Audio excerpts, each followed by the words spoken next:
Magandang araw mga ka-good news. Ito'y magandang balita na nangyayari ngayon na hindi na binubuli tayo ng China sa ating panibagong resupply mission doon sa BRP Sierra Madre. Atin panoorin ang balitang ito.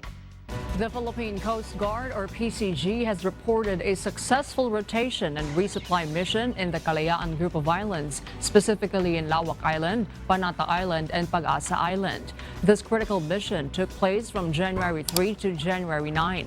Rear Admiral Armand Barilo, spokesperson of the PCG, noted that during this operation, they did not encounter any radio challenges with the Chinese Coast Guard. Bakit kaya hindi na nagpaparamdam ang Chinese Coast Guard sa dami-dami ng resupply na ginawa na yon? Tatlong resupply mission para sa barko na BRP Sierra Madre at sa mga mangingisda doon sa Ayungin Shoal sa parte ng Spratlys. At hindi na papakita ng intensyon, hindi na nagbibigay ng mga radio signal, hindi na nagbubombero ang mga Chinese Coast Guard sa ating mga supply boat. Paano kaya nangyari ito? However, there were instances of shadowing by Chinese Coast Guard ships. Looking ahead, the PCG has plans to upgrade its stations in the mentioned islands this year.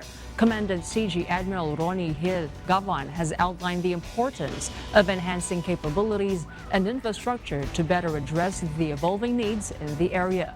Ito yung tinatawag nila ng mga structures na ginagawa doon sa Kalayaan Islands na minsan napansin na ito ng Embahada ng Pilipinas at pinagbawalan tayo na gagawa ng permanenteng structure na gawa sa konkreto sa mga island na yon, kasi disputed island daw ang Kalayaan Islands na nandyan sa kiniklaim nila na 10-dash line. At kahit pala walang nangharas sa bagong resupply mission na ito, ay meron palang malayo lang shadowing, yung parang anino lang doon lang sa horizons, ay nandoon pala yung Chinese Coast Guards nakamatyag, pero hindi na sila lumalapit.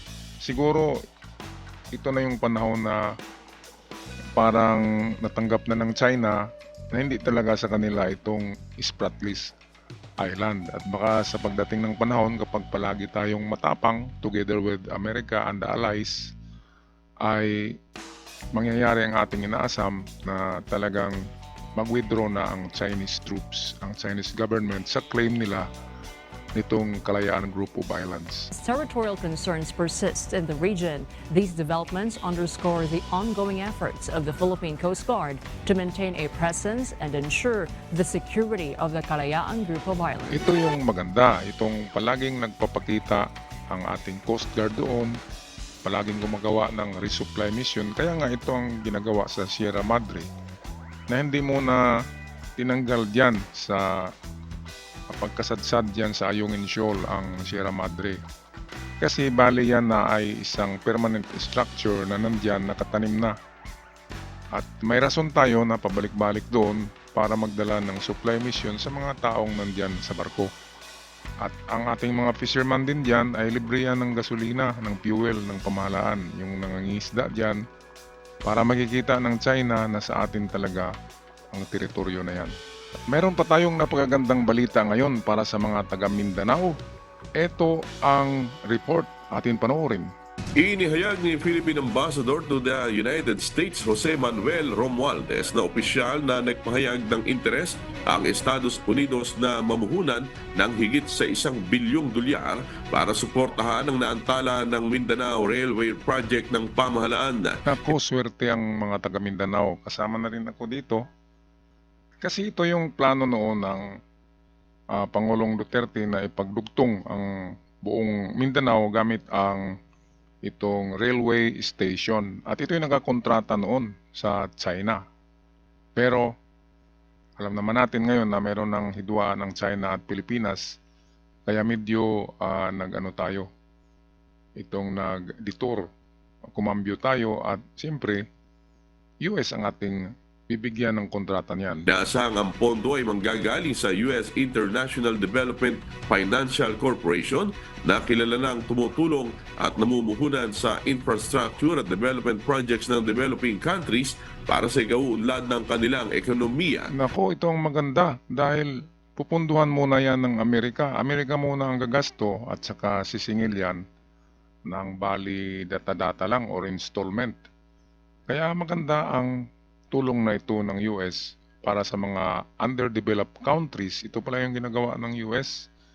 Kahit doon sa ibang bansa na underdeveloped, tinutulungan nila na ma-improve yung infrastructure project. Katulad na rin itong paggawa ng railway station para sa mga trains. Ayon kay Ambassador Romualdez, popondohan sana ng bansang China ang naturang proyekto, ngunit napagdesisyonan na ng Pilipinas na wag nang ituloy ang pakikipag-ugnayan sa Chinese Official Development Assistance para sa konstruksyon ng railway nitong nakaraang Nobyembre. Tama lang yan na hindi na tayo patuloy doon sa proyekto na ang Chinese ang gagawa niyan.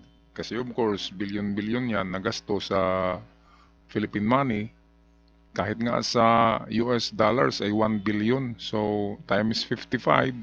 So, 55 billion dollars ang gastos na pangunahin sa paggawa ng mga railway station na yan na magkukonekta ng mga syudad sa Mindanao. Kaya tama lang na tanggalin na natin ang kontrata na yan sa China at ibigay na sa US. Kasi hindi naman maganda ngayon ang ating relasyon sa China. Nauna nang sinabi ni Transportation Secretary Jaime Bautista na ibinasura na ng bansa ang China bilang pagmumula ng pondo para sa Mindanao Railway Project dahil sa kakulangan ng progreso sa mga negosasyon.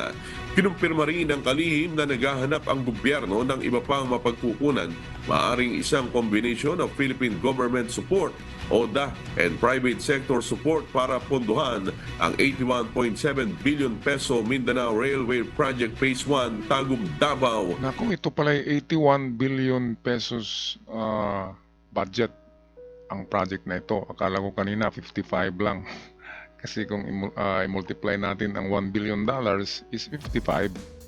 Pero meron palang tubo kaagad, automatic. Okay, ngayon ito'y napakahabang railway station ito.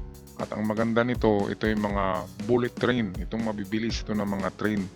Kaya makarating kayo sa biyahe nyo, hindi na kayo mag-aeroplano, by train na mabilis. At tamang-tama lang na binasura na yung kontrata with China. Alam naman natin na yung mga Chinese na yan, putragis yan. At merong hihingiin niya na pabor kapag nakuha nila ang proyekto na yan, ay hindi lang yan ang makukuha nila sa atin. Marami pa, kaya tama lang na stop muna tayo sa China dahil iba ang nasa likod ng kanilang mga pagtutulong sa Pilipinas. Okay, ito yung mga magagandang balita na nangyayari ngayon sa Pilipinas. Hanggang sa ating muling pagkikita, mga ka-good news. Paalam!